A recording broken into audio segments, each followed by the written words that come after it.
Pakisabi, stronger than before. Finally, sabi sa Ephesians chapter 6 verse 10, finally, be strong in the Lord and in the strength of His power. So, inuutusan tayo ng Diyos na magpalakas tayo sa pamamagitan ng lakas na nagmumula sa Kanya. Amen? Sa panahon kasi ngayon, kailangan natin ng lakas, hindi lamang po pisikal na kalakasan, kundi lahat ng aspeto ng ating buhay, kailangan nating palakasin. Malakas nga ang intelektual mo, mahina naman ang kalooban mo. Ang emotion mo, malakas ang emotion mo, mahina naman ang pagkikipag-social mo. Malakas pagkikipag-social mo, pero mahina naman ang spiritual mo. So lahat ng bahagi, aspeto o silid ng buhay natin bilang Kristiyano, napakahalaga na mapalakas natin ito. Hindi lamang po yung parang balance, kundi strengthen natin lahat. Dahil lahat ng mga yan, kapag ang Diyos nagbigay ng kalakasan, hindi lamang patatalinuhin ka, hindi lamang yung physical mo, kundi lahat-lahat. Pagsabi lahat-lahat. Sino dito mas malakas sa ngayon kaysa dati? Amen. Mas malakas yung amen nyo nung kay pastor nagpipres eh. Sino mas malakas ngayon kaysa nung last Sunday? Amen. Praise God. So makikita po natin, napakahalaga ho. Number 1, before receiving Christ. Bago tayo naging Kristiyano, bago ka pa naimbitahan, nakakilala sa Panginoon, na born again, ipinanganak na muli, ay ang layo, napakalayo natin sa kalooban ng Diyos. In fact, sabi ng salita ng Diyos, tayo ay patay. Tayo ay patay. Just imagine, yung katabi mo patay. Kaya, sasakay ka sa train, nakita kita, kababayan kita, pero wala ka pa kay Kristo. Kita kita, tingin ko sa iyo, bangkay. Just imagine kung lahat tayo ng mga Kristiyano, meron tayong spiritual na paningin. Lahat na hindi pa tumanggap kay Kristo, makikita natin bangkay. Matitiis mo kaya, pati yung employer mo, makita mo na-agnas ka niya. Di ba? Kaya lalaki talaga ang habag o compassion natin sa iba. Sabi po dito,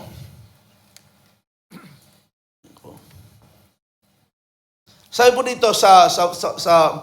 Ephesians chapter 2, sabi, once you were dead, minsan tayo daw ay mga patay. Bakit tayo namatay? Because of your disobedience and your sin.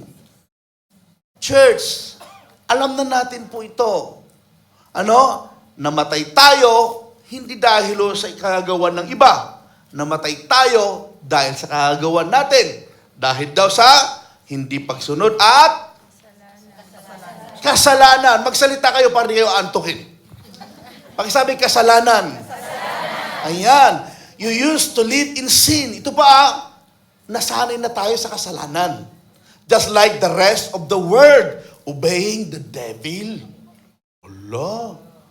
Ganyan ang itsura, ganyan ang kalalagayan natin noon.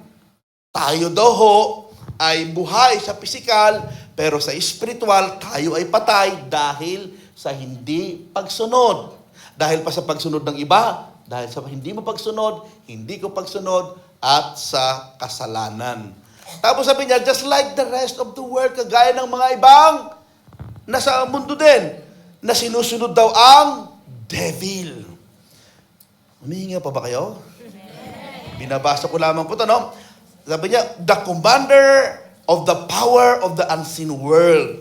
He is the spirit at work in the heart of those who refuse to obey God. Saan kumikilos yung evil spirit na yon? Sa puso ng mga taong ayaw! Kapag hindi tayo sumusunod, alam na natin kung mayroong yung mga kumikilos dyan. Tignan mo yung katabi mo nang may panghuhusga. Salita ng Diyos po ito. Sabi ko, ito ang kalalagayan. Take note before receiving Christ. Nakakalungkot kung kasalukuyan mong nangyayari ito, even you receive Christ. Amen. Allah ka ta. Amen. Pakita natin. He is the Spirit at work in the hearts of those who refuse to obey God. Once we refuse to obey God, the conviction, the counsel, the command, lahat na pinapagawa ng Diyos sa atin, inire-refuse natin. Even mahal, sinasabi natin, mahal ka ng Diyos, inire-refuse mo, ginagawa mo pa rin yung gusto mo. Yan po ang kalalagayan. All of us used to live that way. Just imagine, no? Nasanay tayo. Sino dito, normal lang sa'yo ang magmura dati? Taas ang kamay. Dati. Ay, yung iba ba kasalukuyan? Dati yung magsalita ng bad words, ay, normal lang, di ba? Akala natin okay lang. Dati. Sino dito, normal lang sa'yo dati ang magchismis? Dati. Dati. Dati yun. Oh, kanina lang yon, kanina yon. Okay. Kasi nga, iyan ang salita ng Diyos. Sabi niya, all of us used to live that way, following the passionate desire and inclinations of our sinful nature. Salamat, Brother Rani. Ang sino mo magbigay ng malamig na inumin sa likod ng Diyos ay pagpapalain. Amen. Nagbigay ka ng tubig, bibigyan ka ng maraming tubig. Okay. All of us used to live that way, following the passionate desire and inclination of our sinful nature. By our very nature, we were subject to God's anger, just like everyone else. Grabe, ano yan? May makasalanan na tayo, nandiyan na, napakasama, sumusunod tayo sa Diablo, tapos ang Diyos galit pa sa atin. Akala natin okay lang, pero sabi niya dyan, but God, sabi niya, subject to God's anger, just like everyone else. Kaya lang, sa verse 4, humirit po dito, but God is so rich in mercy. Amen? And He loved us so much. Kailan kami nahal ng Diyos? Nung mabait ka na? Amen? Eh, bakit hirap tayong magmahal, makipag-communicate sa kapwa? Akala natin, kung sa Diyos, minahal tayo, kung makasalanan, kung nagkasalang iba sa atin, akala natin, hirap tayo makipag-communicate na. Kung ano yung natanggap sana natin, ganun din ang may papasa natin. Sa kabila ng pagsalangsang, kinamumuhian, kasalanan, ang diablo ang ating sinusunod, galit ang Diyos sa atin. Sabi niya, pero ang Diyos, bagamat galit siya sa kasalanan, pero ang Diyos ay mayaman sa habag at mahal na mahal niya tayo. Amen. Amen. Minahal tayo ng Diyos nung tayo'y makasalanan pa. Pero tayo, makinig kayo, church, tayo na nakaranas, nakatanggap ng pagmamahal, kahit nung makasalanan pa, nung may nagkasala sa atin, hirap nating tumpak. Amen? Sikuhin mo yung bilbil ng katabi mo, huwag ganun. Huwag ganun.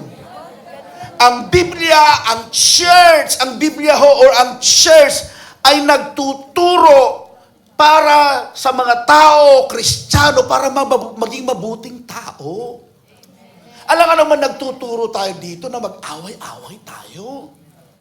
O awayin mo si ganito, awayin ko rin si ganito. Ikwento mo si ganito, ikwento ko rin si ganito. Wala namang may gusto nun. Kaya itinuturo natin ang Biblia para lalo kang bumait.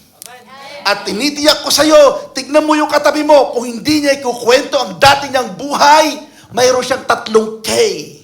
Kahindik-hindik, karimarimarin, karumal-dumal na buhay. Before. Amen?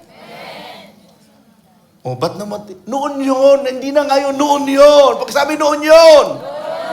Yan ang buhay natin kasama si Pastor.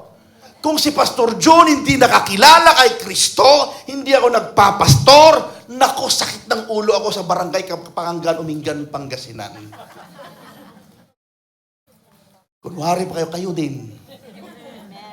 sakit ng ulo tayo dito sa community ng Geneva. Just imagine kung lahat tayo, mga pasaway. Naku, siguro, laging siguro ang embassy. Buti na lang, napakabait si Lord. Mamaya, pakwentuhin mo yung katabi mo ang buhay niya dati. Tignan mo.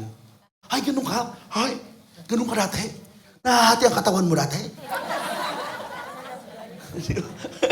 Di ba? Kasi nga, sabi niya, but God is rich in mercy and He loved us so much that even though we were dead because of our sins, He gave us life when He raised Christ from the dead. It is only by God's grace that you will have been saved. Ang galing, no? Kahit namatay tayo sa kasalanan, makinig kayo sa akin, kung noon, malayo tayo sa Diyos, minahal na tayo. Ngayon pa kaya? Hindi para itolerate ang pagkakamali, ang kasalanan. Ang ibig ko mong sabihin, kung may pagkakataon na ayusin ang dapat ayusin, ayusin mo na. Kasi sinabi ng Biblia, hanapin ang Diyos habang siya'y masusumpungan bago maging huli ang lahat. Alangan naman, nasa langit kami, nasa impyerno ka. Ay! Gumaganong-ganong ka. Ay! Amen. Bago maging huli, ayusin na natin. Kaya nga before Christ, powerless, apart from Him. Akala natin mabait na tayo, pero marami tayong mga pagkukulang sa Diyos. Amen. Many people appear happy. Ito yung buhay natin ng araw. Minsan, mga Kristiyano nga naiinggit sa mga tao pa na wala kay Kristo. Sabi niya, marami daw mga tao na sa tingin mo ay they are happy, successful, confident, independent before receiving Christ. Akala mo masasaya sila. But the truth of the matter is, they are spiritually powerless apart from Him. Powerless apart from Him. Okay? Apart from me, you can do nothing, sabi niya sa 15:5 ng John. Ganyan ho tayo. Napakabilis, napakadali natin. Gusto ko yung sinabi ni Kuya Henry, yung testimony niya. Nagdadala lang yan. Yan. Di ba? Kasi tinanggap na natin na gano'n ang buhay, sistema ang buhay, na wala kay Kristo. Akala natin masaya tayo, masaya, pero sa loob-loob mo, durug-durug ka, wasak ka sa buhay. Amen? Pero ang Diyos, minahal niya tayo. Hindi ka lang minahal, binuo ka pa at patuloy niya na binubuo. Lahat ng inaantok magsabi ng amen.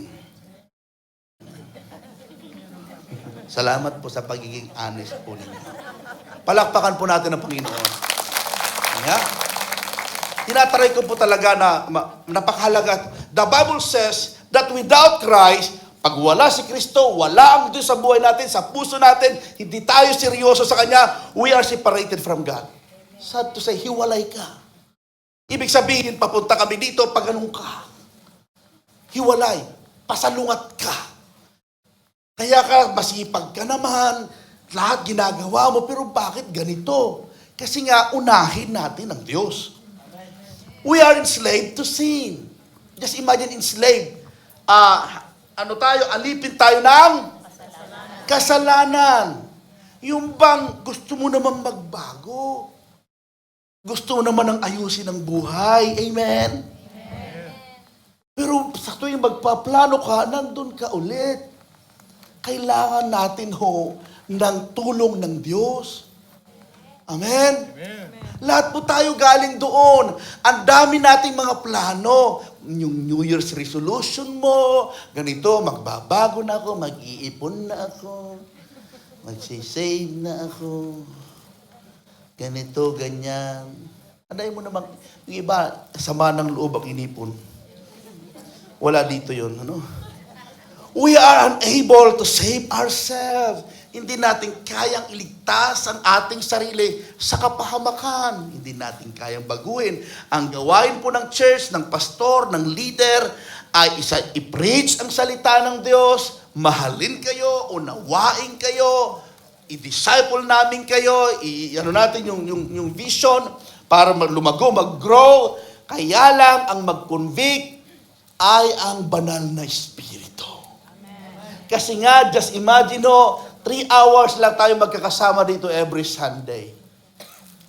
Kung wala ka ng commitment pa, connection pa sa Panginoon, 3 hours ka na. Just imagine 3 hours kumpara sa 6 days na wala kang connection sa Diyos. Hindi tayo makakasurvive.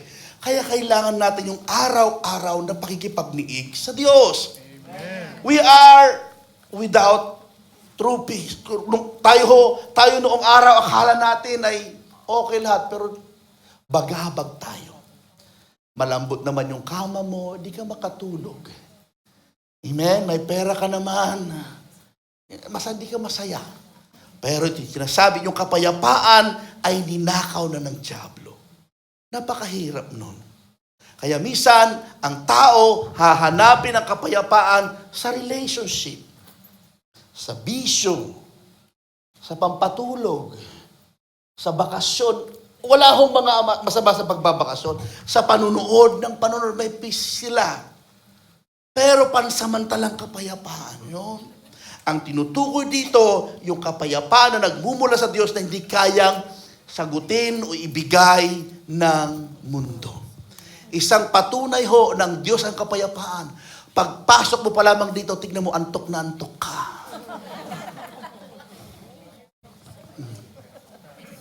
Jesus be the name. Jesus the name.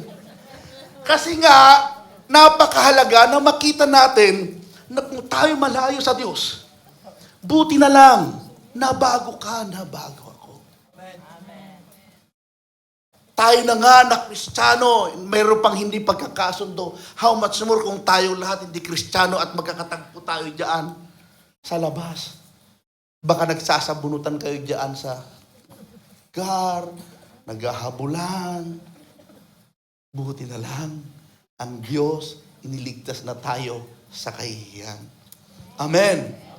Nakakatulong na tayo sa Filipino community dahil sa inyong pagsunod kay Kristo. Amen?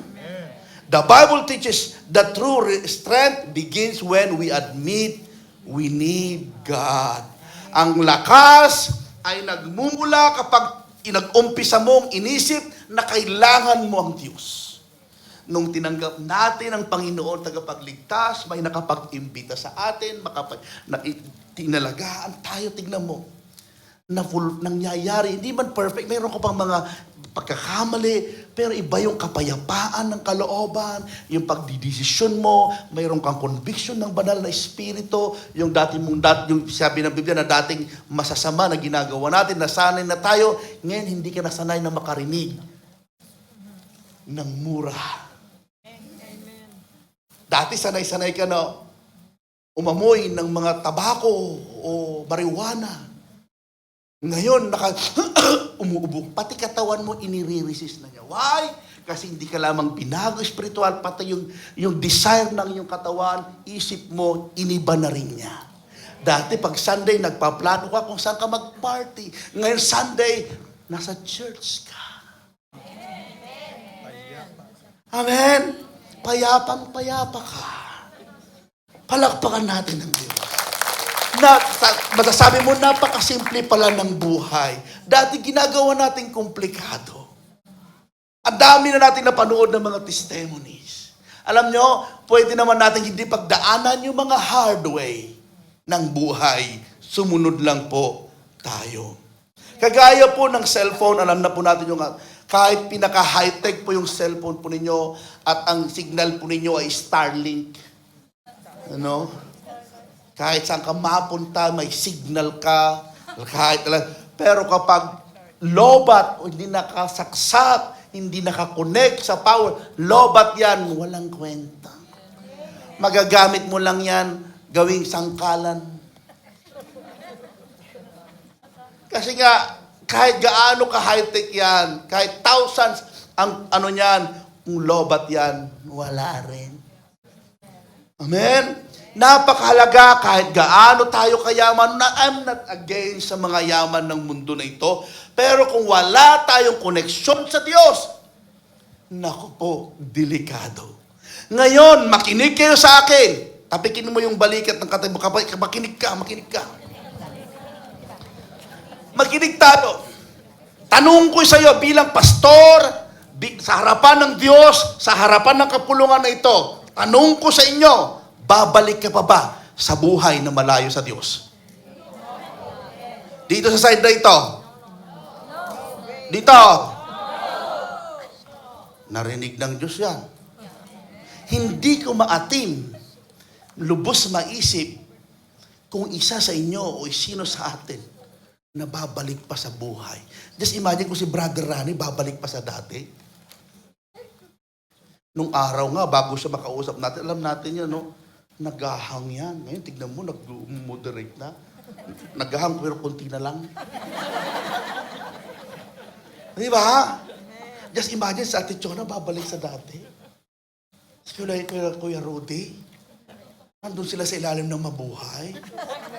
Ano mo, nagtutong it's doon. Di ko lubos maisip. Sa kabila ng ginagamit ng Lord, nag-praise, lahat-lahat, bless ng Lord, lahat. Tapos nandun, tutong it pa rin. Ako, hindi ko. Pag iniisip ko yon, lalo ako, pagbabalik ako sa pagiging magagaliting ko, pagiging hindi ko lubos maisip. Sino yung ganun? Pag naalala mo yung dating buhay mo na malayo kay Kristo, parang nandidiri ka. Or namimiss mo. Alo ka to. Kaya, ang Diyos pong nagbago nun. Dati, hindi ka mawalan ng kahawak ng kamay. Ngayon, okay lang. Hinawakan mo na lang sarili mong kamay. Dahil sa katatatrabaho. Okay lang. Amen.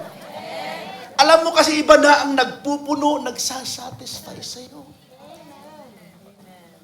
Hindi mo na kailangan ng chemical, sabi nga nila. Para maging satisfy sa buhay, si Kristo na seryosohin natin na mahalin ng Diyos. Number 2, nakatanggap ka na, nabuhay ka na muli. Patay tayo sa kasalanan. Number 2, after receiving Christ. Ito na. Yung mga bagay na tinatawa-tawanan mo, yung mga bagay na hallelujah, praise the Lord, na inalilalait mo, na iniiwas-iwasan mo. Ngayon, ikaw nang nag-i-enjoy nito. I can do all things through Him who gives me strength. Binigyan ka na ng Diyos ng lakas na mag-say no sa temptation. Binigyan ka na ng Diyos ng lakas na magpakumbaba. No umabot sa kapwa. Binigyan na tayo ng lakas ng Diyos na magpagamit sa Kanya sa biyaya at grasya Niya. Why? Dahil mayroon ng Kristo, ang banal na Espiritu, ay nananana sa atin.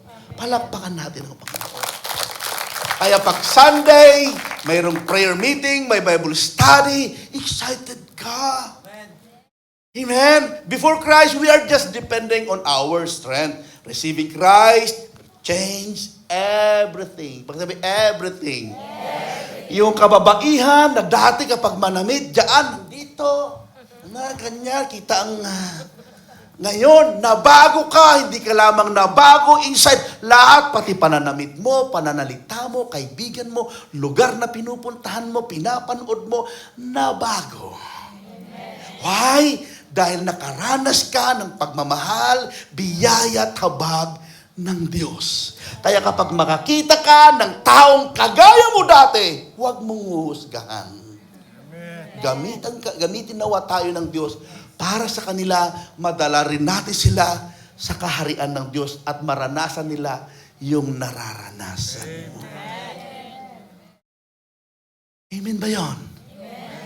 Maranasan nila yung natutulog ka. Payapang-payapa ka. Di sila makatulog. Sabi niya, through faith in Christ, we receive new life. Pakisabi, new life. New identity and His strength. Iba yung lakas mo na. Iba yung galak mo na. Dati, nakadepende ka lang sa mga tao sa paligid mo. Ngayon, nakadepende ka sa Diyos. Dati uuwi ka, after ng trabaho mo, luhaan ka. Ngayon, uuwi ka after ng trabaho mo, masaya ka. Alam mo, kasama mo ang Diyos. Sinamahan ka ng Diyos sa buong maghapon dahil muntik ka ng matukso, dahil iniwanan sa iyo yung isang kayamanan ng employer. Kukunin ko na sana, dahil may nangungusap sa iyo, huwag, ibinalik mo. Yung mga ganong mga bagay. Dati pupunta ka kung saan-saan, hindi ka bumibili ng ticket mo ng tram. Na-born again ka, pati yung nabago. Ngayon bumibili ka na, yearly pa.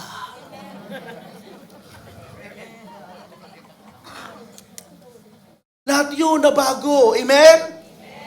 Pati yung ipinapadala mo sa misis mo, sa anak mo sa Pilipinas. Dati, hindi ka transparent. Ngayon, transparent ka na. Open ka. Kaya huwag mong kainggitan yung dating buhay. Minsan kapag naiinis, kung hindi na ako na-born again, may paglalagyan sa akin yan. Delikado yun. Amen? Huwag na tayong umayon pa kasi nandito na tayo sa tama. Amen? Sa mga kabataan, mga anak, mapalad kayo. Hindi nyo na pagdadaanan yung mga pinagdaanan ng ating ng iba na magandang daan. After receiving Christ, we are forgiven, become children of God, receive the Holy Spirit, and we begin growing in Christ likeness. Dati paggising mo sa umaga, hindi ka nagpipray. Matulog ka ng gabi, hindi ka nagpipray. Ngayon nagpipray ka na. Sino nagpipray? Amen. Gising ng umaga. Amen. Bago matulog. Amen. Oh, wow. Pero dati hindi, di ba? Dati nagpipray naman kayo, pero ang prayer lang ng iba, antanda lang. Hindi prayer yun, antanda nga eh. Hindi prayer yun. Ang prayer, pasalamatan mo ang Diyos. Panginoon, maraming salamat. Maghapon, Panginoon, sa edad kong ito, na 83 na ako, Panginoon, nag-part-time pa ako, nag-akyat manag ako sa 3rd floor. Lord, salamat. Buhay pa ako. Pagbangon mo sa kama, nakita mo sarili mo, nakahiga pa. Iba na pala. Joe. Hindi ganon. Cut. Ibig mong sabihin, mapapasalamatan mo ang Diyos eh. Dati, Lord, nasa UAE ako, nasa ganito ako, ang trabaho ko, ang sahod ko, $500. Dito ang $500, 2 oras ko lang. Di ba? Dati ang keso, Lord, sa Pilipinas, ilalapalaman sa tinapay, singnipis ng blade. Ngayon, yung tinapay ang ipinapalaman sa keso. Sa kakapal ng keso. Dati ang chocolate, choknat lang. Ngayon, magsawa ka, juicy ka na ngayon. Ay, ayoko yan. Samantalang nung araw. Hindi ba tayo mapagpasalamat doon? Amen? Ako lubos-lubos ang pagpapasalamat ko sa Diyos. Naranasan ko nagpastor sa isang lugar na kung saan ang bubong ay panaw. Ano tawag doon? Hindi pawi. Kugon. Ang paikot, ang bakod, kawayan. Ako pa ang nagpintura ng blue. Ang toilet, alam nyo na yung toilet. Kapag may aeroplano, kita ka. Di ba? Sabi ko, Lord, akala ko doon na ako noon. Akala ko doon na ako sa church na yun, na doon ako inassign noon sa Pilipinas. Ibang sa Pilipinas. Sabi ko, Lord, akala ko lang yun.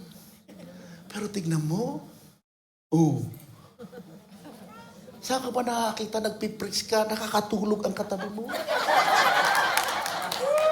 Nung araw, di sila makatulog kasi ang upuan, bangko. Yung pilay-pilay pa na bangko, yung monoblocks pa na donated by mayor. Yung kulay puti, naging batik-batik na. Alam mo yung mga ganon. Pag inupuan mo, talaga magdahan-dahan ka kasi talagang naranasan ko pa sa pagpapastor ko sa barangay Aringay, somewhere in Aringay, La Union. Sabi ng inuulit ko, sabi ko, Lord, inaalala ko yun. Just imagine, isang speaker namin at isang gitara, isang microphone. Yung microphone, isang saksakan lang ng speaker. Kakanta kami kay buti-buti mo, Panginoon. Sa lahat ng oras. Kasi isang microphone. Kailangan mo pang tupi-tupiin yung kable niya para tumunog. Samantalang ngayon, blessed ka tayo. Mayroon pang kamerang ganyan. Dati makita mo lang sarili mo sa street, tuwang-tuwa ka na, para ka ng artista. Ngayon, panay ang selfie mo. Bakit ko sinasabi ito? Kapatid, mas malakas, mas mabait, mas blessed tayo ngayon kaysa noon. Hallelujah. Yung mga dumating nung araw, nung mga 1978, nung mayroon man dumating na dito 1978, mga 1980s, 70s, o 90s, o yung iba nga, dala lang, ulitin ko, nakapakasarap alalahanin. Pastor, tumatanda ka na, nagtutrubak ka na. Hindi. Inaalala natin katapatan ni Lord. Yung pinalayas ka, tumakas ka, ang dala mo, dalawang plastic bag lang ng Migro. Ngayon may permit ka na. Hindi ka na magkanda o gaga sa airport kung paano bawasan dahil sobra-sobrang kilo mo. Dati 3 pares lang na damit. Ngayon talagang patong-patong na ganyan. Gumagano ka pa. Tinutulak-tulak. Amen! Pinapaiwanan. Oh, ngayon, di ba? Pero nagtataka rin ako, sabi ko, Lord, iba rin klase talaga tayo mga Pilipino. Nung araw, sa Pilipinas, kapag tuyo ang ulam, pero kahapon pinagagawa yung tuyo, dilis. Sabi ko, ibang klase talaga. Hindi ko alam kung nagsosyal o ano. Hindi ko alam. Ha? Pero ang Diyos ay napakabait. Kailangan mo lang manatili. Huwag kang magmamadali. Mayroon namang mga nag-abroad, nagmamadali. Nagmamadali magka-permit, nagmamadali nagganito, huwag magmadali. Dumaan ka sa tamang proseso. Pag mamadaliin mo, delikado. Lalo nung araw. Sabi nila, ay, ang paraan lang para magka-permit ka, mag-asawa ka ng Swiso. May asawa ka sa Pilipinas. Alam nga, papatayin mo yun nasa Pilipinas para mapakasawa. Pero hindi na gayon, uy. Gumawa na ang paraan ng Diyos. Iwan ko lang, gumawa na nga ang paraan ng Diyos, pero pamamaraan mo pa lang, managot ka na sa Diyos. Naku. Hallelujah. Yeah. Yan ang buhay nung araw. Nung araw yun. Ngayon nga ay, yung iba 3 beses umuwi sa Pilipinas. Galing. Yung iba ay may sasakyan na, sasakyan pa na. Talaga, alam mo yun? Nakakatuwa kapag, bakit ko sinasabi, pag kinalimutan kasi natin, church, pag kinalimutan mo kung saan ka ihinango ng Diyos, may posibleng makakalimutan mo rin ang mga tao sa paligid mo na akala mo na hindi ka galing doon. Pag nakalimutan tayo na kinahabagan lang ng Diyos, kaya wala tayong heart sa iba eh. Kasi kinalimutan na natin yung gano'n. Dati, pag nakakita ka ng pulis, ngayon, pag nakakita ng pulis, yung pulis ang takot. Alam mo yun, yung parang, dati ikaw pa nagbubujo pa, yung mga naging pag-picture na. Dati hindi. Blessed na blessed po tayo. Inabutan ko noon, doon pa sa Pioneer, ibig nakatin ako doon sa maliit na room. Hanggang dito. Tingnan nyo. Ang Diyos ay binibless tayo more, kaya stronger than before. Number 3, stronger than before. Ngayon, nung nakatanggap ka, binago na tayo. Ngayon, continuing abide in Christ. Manatili ka. Ngayon, pinalakas ka na. Mula sa kamatayan, patay, spiritual, nabuhay ka, pinalakas ka, manatili kang malakas. Why? Dahil may nangangailangan sa iyo. Remain in me, sabi niya sa John 15, as I remain in you, no branch can bear fruit by itself. It must remain in the vine. Neither can you bear fruit unless you remain in me. I am the vine, you are the branches. If you remain in me, and I in you, you will bear much fruit. Apart from me, you can do nothing. I pray ang motivation natin sa buhay, hindi dahil may project ka, hindi dahil may pinag-iipunan ka, hindi ang motivation natin sa buhay dahil konektado ka sa Diyos. Amen. Kasi minsan ang motivasyon na lang natin yung sahod, yung no. Huwag natin pong ibaling ho yung tinanggap natin nung una na kapayapaan, kagalakan, kalakasan na nagmumula sa Diyos. Huwag mong palitan. Huwag nating palitan ng mga material na bagay. Uunti-untiin tayo ng kaaway. Makita mo, nagbabalik ka na naman sa dating buhay. Bakit ho vine ang tinukoy po dito? Kasi ho, nakita na po ng vine. Yung iba yata di ba nakakita? Di ba nakahang sila? Tapos may nakatanim, tapos nakahang, tapos nagsasanga. Tapos pag dadaan yung gardener, pag mayroong bumagsak sa lupa, aangat niya ulit yun. Dapat nakahang. Kasi kapag hindi nakahang, yung sanga na yon at didikit sa lupa, may tendency na uugat siya. Tutubo siya ulit. At hirap nang iangat.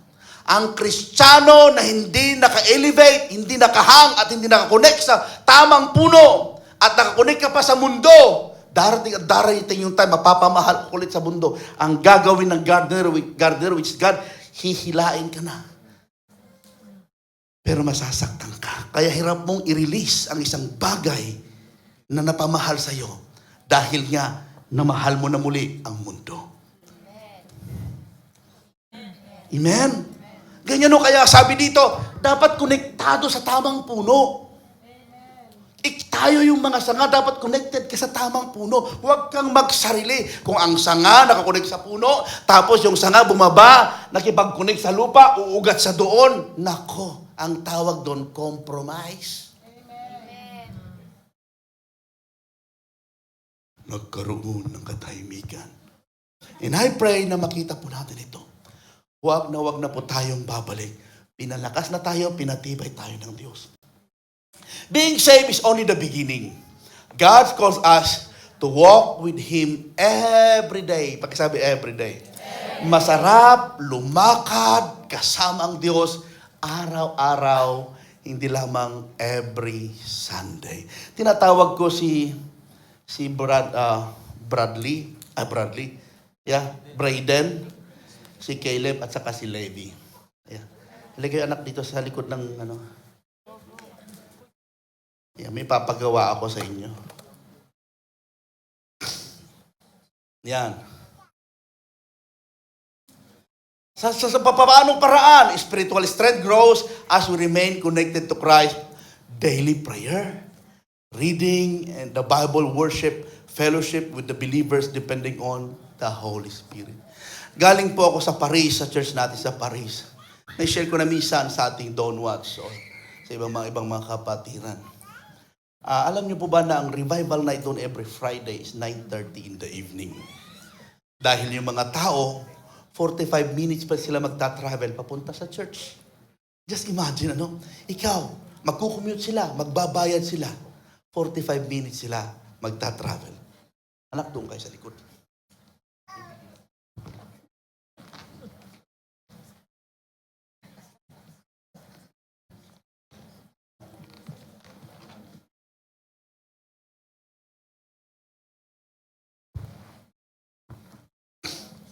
Okay. And then, nasaan na tayo? Yeah. Nagta-travel sila, pero pagdating namin ng revival night, okay na, 9:30, matatapos kami, mga 11 na. Akala ko tapos na. Kakain pa. So, makakita.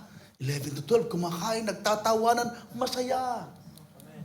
Sabi ko, Lord, ang galing, no? Sabi ko, akala ko uwi na kami. Hindi pa, magpa-practice pa daw pang Sunday.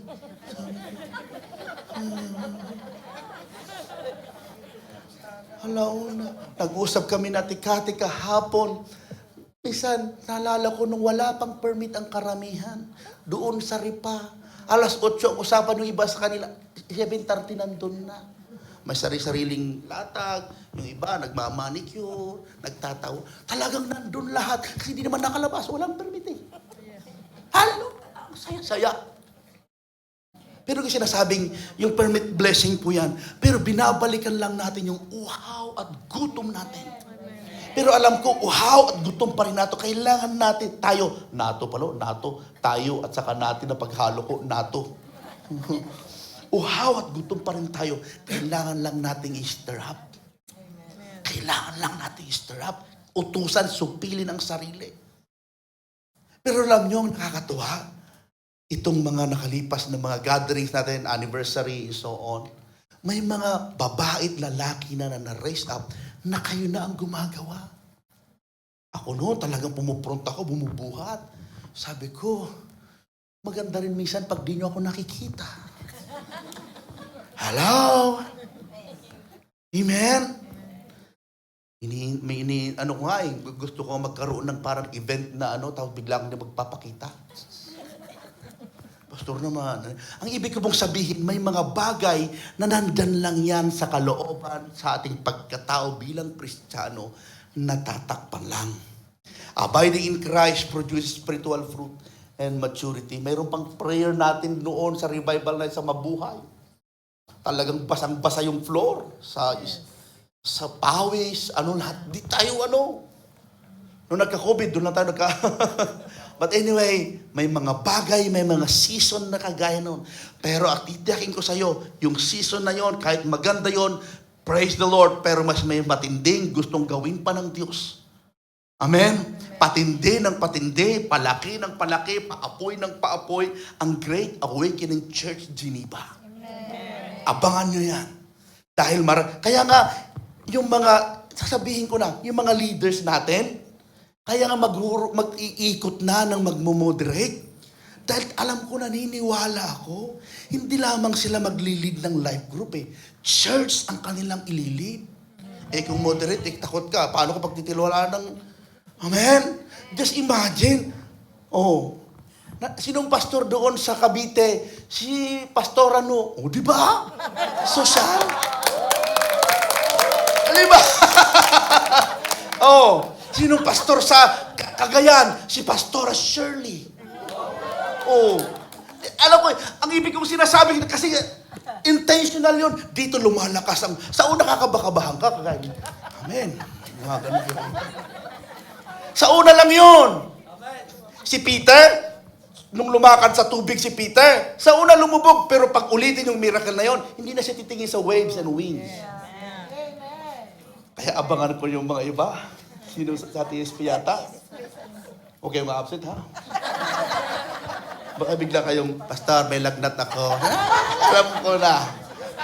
Sasabihin ko, kahit maglagnat ka, mag-screen kayo pa na mag-moderate. Okay. Thank you.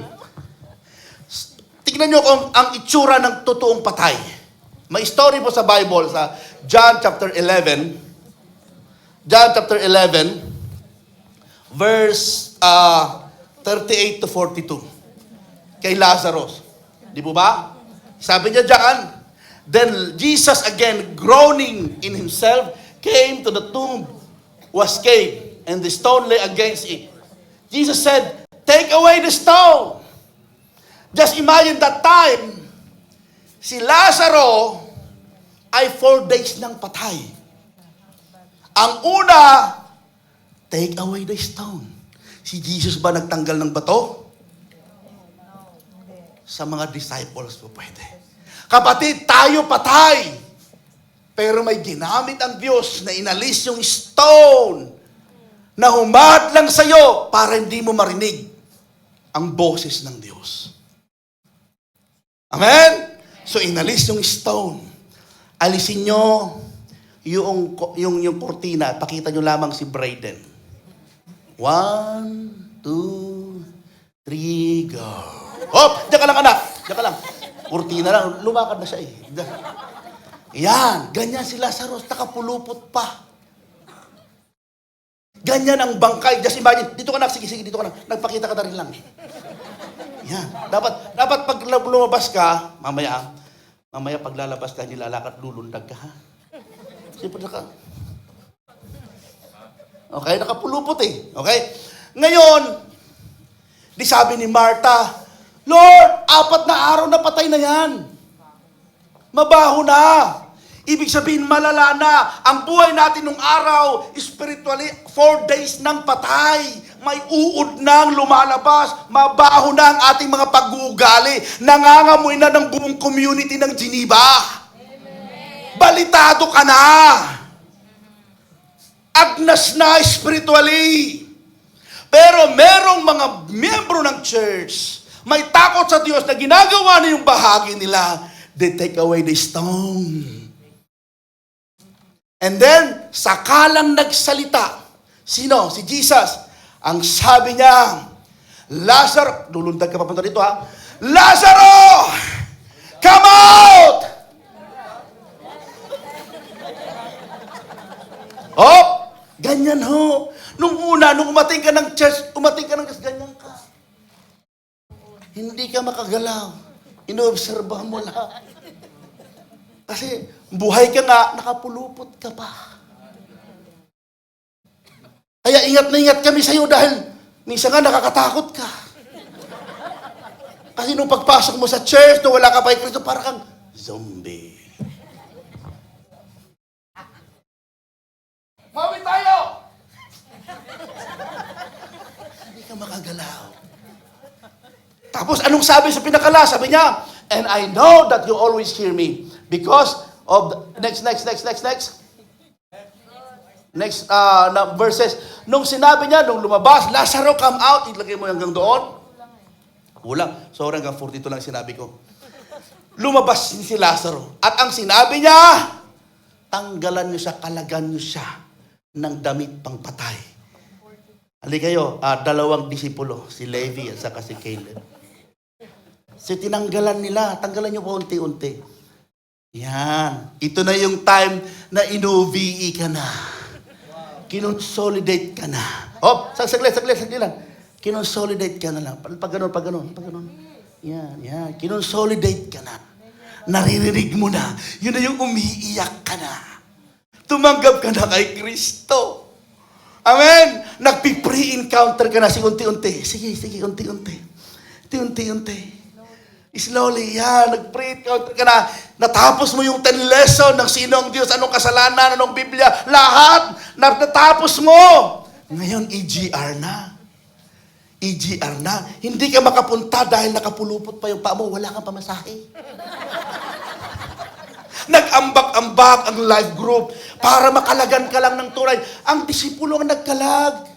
Hindi si Jesus. Of course, si Jesus inutos niya. Ang disipulo, may proseso ang church para kalagang ka, para lumaya ka. Ngayon, tanggalin nyo na lahat. Huwag niyong pantalon niya, yung ano lang yun. Ngayon, nag-EGR ka. Ganyan ka nakalaya. Ngayon, pagkatapos ng EGR, yung Saturday night, tumodo ka ng tumodo. Lumaya ka. Nandito kayo. Lumaya ka. Okay? Sinamahan ka ng mga nag-invite sa'yo. Sumayo din sila ng todo-todo. Sample nga kayong 3. 1, 2, 3, go. Todo. Woo! Todo. Woo! Parang ano pa rin. Kasi nasanay pa rin sa ganung galaw eh. Pero ang the long run, nasanay. Nagkaroon, tinuruan ng post-encounter. Amen? Hanggang naging malaya, hanggang dumating yung time, yung ginawa sa kanya, siya na rin gumagawa sa iba. Amen. Kinakalagan niya yung iba, hindi pinupuluputan, ha? Amen? Palakpakan natin ang mga 3 hari ng sidalaw. Salamat mga anak. Ay, bro, na makita po natin ito. Kaya bawat hakbangin ho ng ating church, hindi po para ano yon, kundi talagang nakadesign yon para lumaya ka at makakilala tayo sa Diyos. Amen? Ngayon, may tendency, halimbawa, magtanungin ko kayo, halimbawa ikaw si Lazaro, 4 days ng patay. Mababasa mo si Lazaro sa susunod. Anong ginagawa niya? Di siya nagsalita. Na sumunod, mababasa mo, lumitaw ulit ang pangalan ni Lazarus, kumakain. Pinagplanuhan siyang patayin. Kumakain. Pag sinabi kumakain, wala na, tapos na. Nabuhay, namatay, nabuhay, kumakain. Hanggang doon lang ang papel ni Lazaro. Ibig sabihin, pag kumakain, healthy siya. Amen? Kumakain siya. No, ganon din ho tayo. Kaya halimbawa kung ikaw si Lazaro. Bakit kumakain si Lazaro? Dahil ayaw na niya bumalik pa sa cave. Amen. And I pray sa oras na to, binuhay ka na ng Diyos. Kinalagan ka na. Huwag ka nang bumalik pa sa libingan. Ang libingan para sa mga patay. Huwag ka nang bumalik pa sa libingan ng mga bisyo. Libingan. Buhay ka nga pero ini-enjoy mo yung libingan na gano'n. Ikaw din. Pag matagal ka, ililibing kang buhay dyan. Nawa mo ba natin mga kapatid? Tumayo po tayo lahat. And I want you, tayong lahat na i-recommit natin ang ating buhay. Hindog muli natin ang ating buhay sa Panginoon. Na Lord, pinalaya mo kami, pinagaling mo kami. Ayaw ko nang bumalik sa dati. Lahat tayo, naniniwala ko, ayaw naman nating bumalik sa dating buhay na napakalayo, disconnect sa Panginoon. Wag. Lalo na ngayon, alam na natin yung katotohanan. Oh, Holy Spirit, thank you, Lord, for your word today. Dati kami, Panginoon, ay patay, pero in-empower mo kami, in-strengthen mo kami, at mananatili kaming malakas, Lord, at makikipag-connect sa'yo. Ayaw namin, God, na kagaya ni Lazaro, Lord, na bumalik pa sa buhay na kung saan nakapulupot lang kami. Na inaagnas na kami dahil sa kasalanan. But Lord, salamat, pinalaya mo kami. Pinalaya mo kami sa kadiliman na hindi man namin alam, Panginoon, na kasalanan yun. Pero ngayon, Lord, nagpapasalamat kami. Sige, pasalamatan mo ang Diyos ngayon with your own words. Pwede ba, bago mo pasalamatan, ay isipin mo muna kung saan ka talaga pinalaya, binago ng Diyos. Inayos ng Diyos. Yung dating ikaw na napakalayo sa Kanya, tignan mo.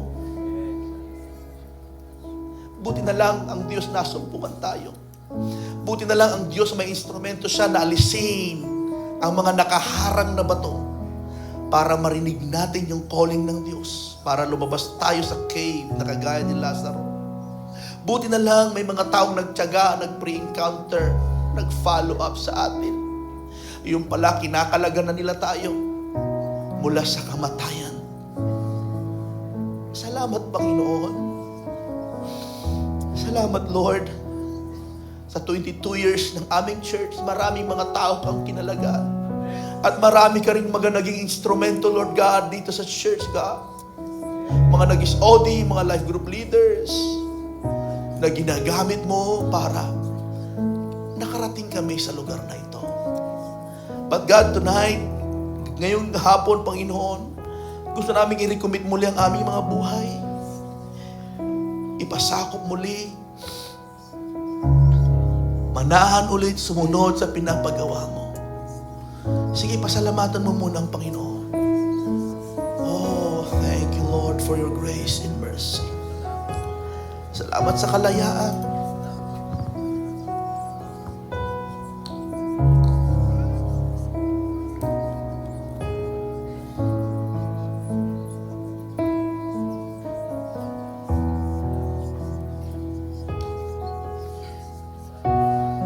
Hallelujah, God.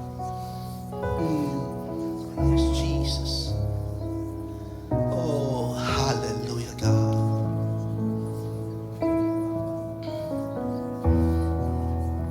Into your hand I commit again with all I am for you, Lord. You hold my world in the palm of your hand. Enjoy presence, enjoy His warm embrace.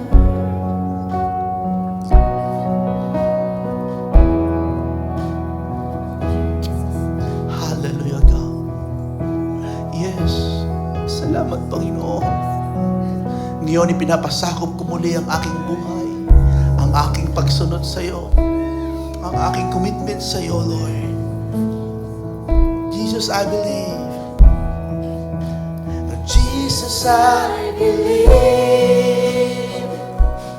in you.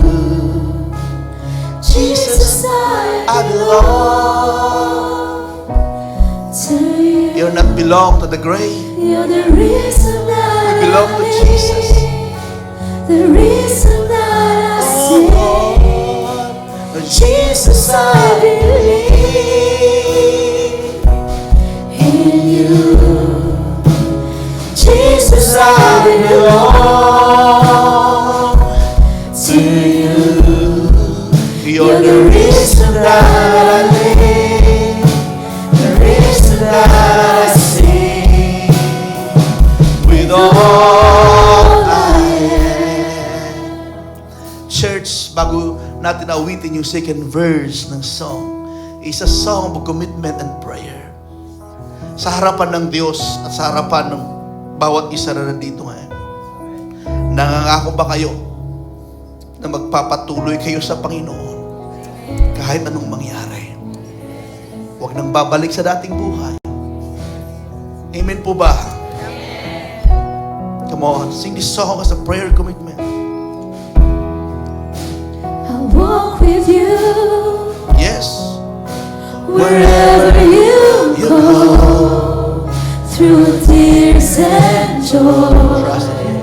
I'll trust in you, and I believe in all of your ways, your promises forever. Sing that one more time. I'll walk with you.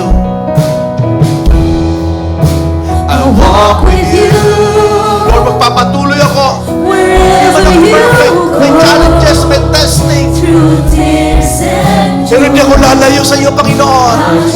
Hindi ako tatalikod sa iyo. And I will live in all of your ways, your promises forever. Come on, lift up your hands. Jesus, I believe.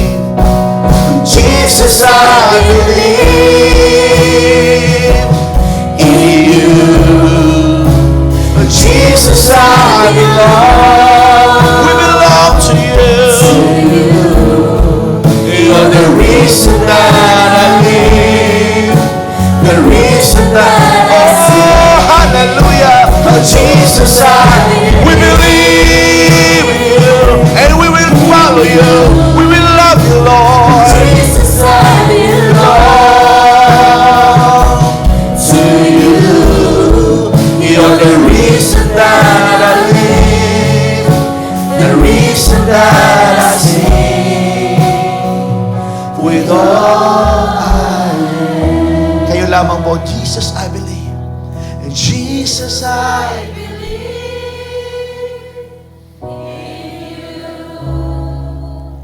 Jesus, I belong. Hallelujah. You're the reason.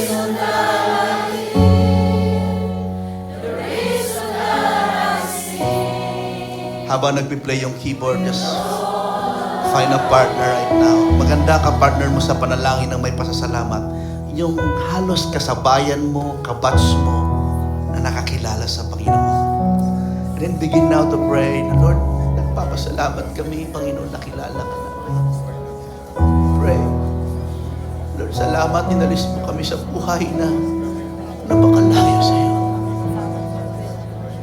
Come on. Salamatan mo, Lord, salamat. Kakasabay kami nakakilala sa iyo. Inalayo mo na kami sa kapahamakan. Oh God, oh God. May mga bagay pa man Lord, na hindi pa ayos, pero alam mo, magiging ayos na. Magiging okay. Thank you, Lord. Come on. Salamat, Panginoon.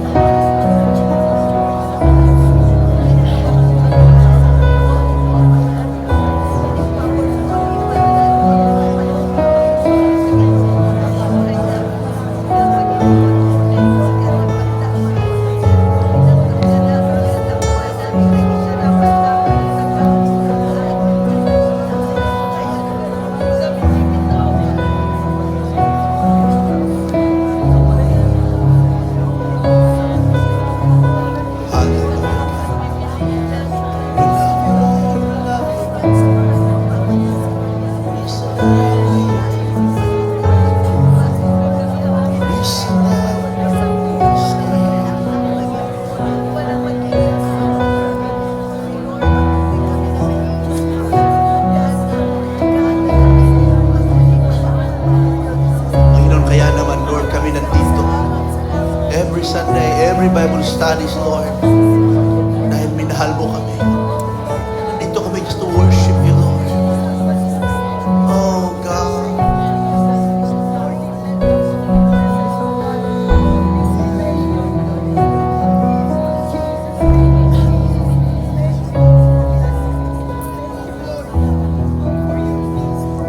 I will worship.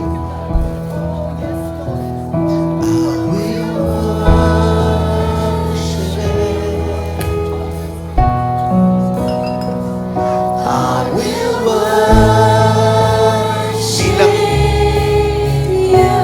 respond natin sa Kanya. Sambahin natin siya ng buong puso. I will worship. I will worship. I will worship.